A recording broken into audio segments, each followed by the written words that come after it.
আসসালামু আলাইকুম। আশা করি আল্লাহর রহমতে সবাই ভালো আছেন।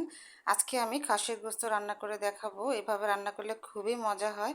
তো আমি এখানে খাসির গোশত এখানে ১ কেজি আছে। এটাকে প্রথমে লবণ আর লেবুর রস দিয়ে আমি ভিজিয়ে রাখবো প্রায় আধা ঘন্টার মতো।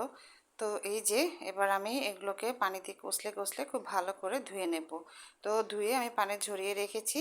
এবার চুলাতে একটি কড়াই বসিয়ে দিয়েছি এবং দিয়ে দিয়েছি পর্যাপ্ত তেল। তেলটা একটু গরম হলে পেঁয়াজ কুচি দিয়ে দেব।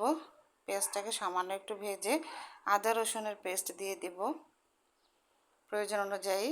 তো এটাকে একটু ভেজে নেব। তারপর দিয়ে দিলাম কালো গোলমরিচের গুঁড়ি, তারপর দিয়ে দিলাম গরম মশলা গুঁড়ি, এরপরে জিরার গুঁড়ি, হলুদ গুঁড়ি, মরিচ গুঁড়ি,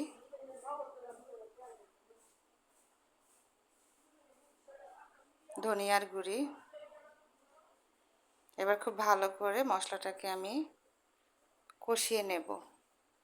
সামান্য একটু পানি দিয়ে নিলাম যেন মশলাটা পুড়ে না যায়। দিয়ে দিলাম স্বাদ অনুযায়ী লবণ।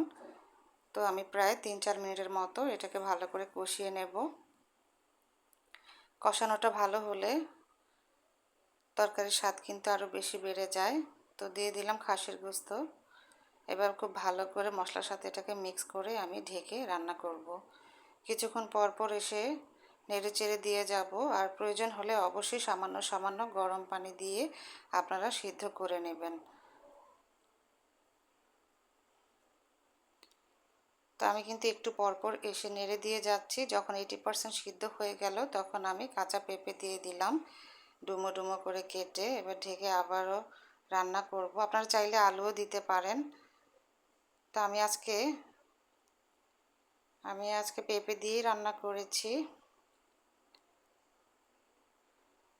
তো যখন মোটামুটি তেল ভেসে উঠবে এবং পেঁপে সিদ্ধ হয়ে যাবে, মাংস পুরোপুরি সিদ্ধ হয়ে যাবে, তখন আমি প্রয়োজন অনুযায়ী ঝোল দিয়ে দিব। তো আমি মোটামুটি একটু মাখা মাখা করব, এজন্য আর দিব না। এবার আমি আবার ঢেকে রান্না করব।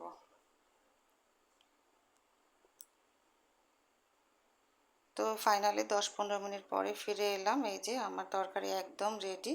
সবাই ভালো থাকবেন। আল্লাহ হাফিজ।